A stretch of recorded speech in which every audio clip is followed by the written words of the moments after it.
Halo teman-teman, selamat datang di YouTube channel ini. Sebelumnya saya akan perkenalkan diri. Perkenalkan, nama saya Rizal. Ya, teman-teman bisa langsung panggil Rizal aja seperti itu.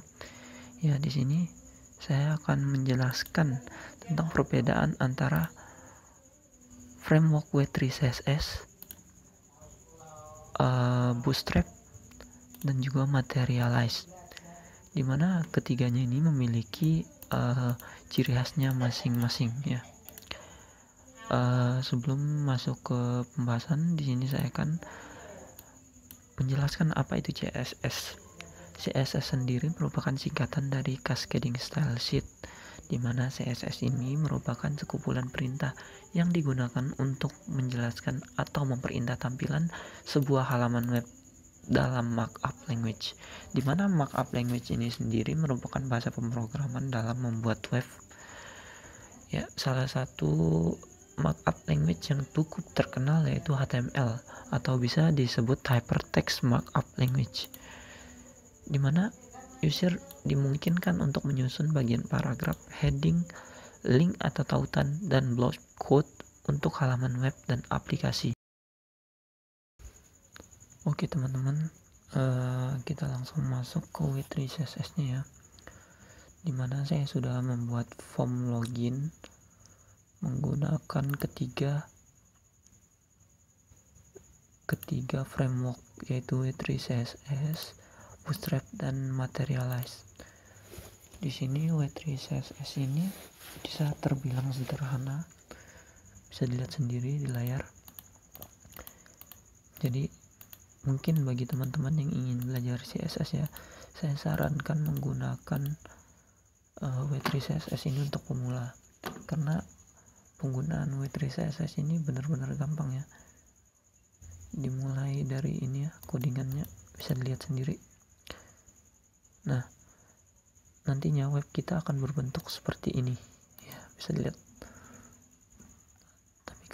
Tapi kekurangan menggunakan W3 CSS ini ya, gambarnya sedikit monoton seperti ini, lihat, tidak ada efek sama sekali. Di bagian login mungkin ya ada efek shadownya ya di bagian login dan sign. Selanjutnya kita akan masuk ke Bootstrap. Beginilah bentuk codingan menggunakan framework Bootstrap ya, bisa lihat seperti ini, kurang lebih seperti ini ya. Lalu bentuk desain webnya akan berbentuk seperti ini. Nah, bisa teman-teman lihat di sini di tempat penulisan email nih, di dalamnya ada tulisan email address, dan ketika diklik sisinya ini akan berborder berwarna biru ya. Nah, nanti ketika kita menulis, tulisan email address itu akan hilang ya, seperti ini ya. Contoh aja, asal-asal tulis. Lalu untuk bagian password sama juga, dia akan berwarna biru juga. Lalu kita klik apapun ya, tulisan passwordnya menghilang. Lalu di tulisan loginnya ini menjadi agak gelap. Di sini juga sama, dan juga yang ini. Ya, seperti inilah bentuk desain web kita ketika menggunakan Bootstrap. Lalu selanjutnya yang terakhir yaitu Materialize. Bentuk codingannya seperti ini, bisa dilihat ya. Codingan menggunakan framework Materialize. Lalu bentuk desain web kita akan seperti ini. Tampilannya sangat berwarna, sangat kekinian ya. Lalu ketika kita klik di bagian email, tulisannya akan naik. Jadi ya bisa seperti ini, lihat, seperti Google ya. Lalu bagian passwordnya juga sama seperti itu. Lalu garis di bawahnya akan berubah, yang awalnya abu-abu berubah menjadi warna biru. Lalu untuk tulisan loginnya ya, jika diklik akan menimbulkan efek gelombang, bisa dilihat. Saya mengkliknya berkali-kali ya, itu efek gelombangnya. Nah, dari ketiga framework ini bisa dilihat perbandingannya masing-masing. W3 CSS sendiri cocok sekali digunakan bagi pemula ya, yang baru belajar CSS. Silahkan menggunakan W3 CSS yang ada di W3 School ya, nama websitenya. Tapi kekurangannya yaitu terlalu monoton, bisa dilihat sendiri, tidak ada efek sama sekali, hanya di bagian loginnya itu efek shadow. Lalu untuk Bootstrap sendiri ini ada efek seperti ini, lalu tulisan loginnya menjadi agak gelap ketika mau diklik.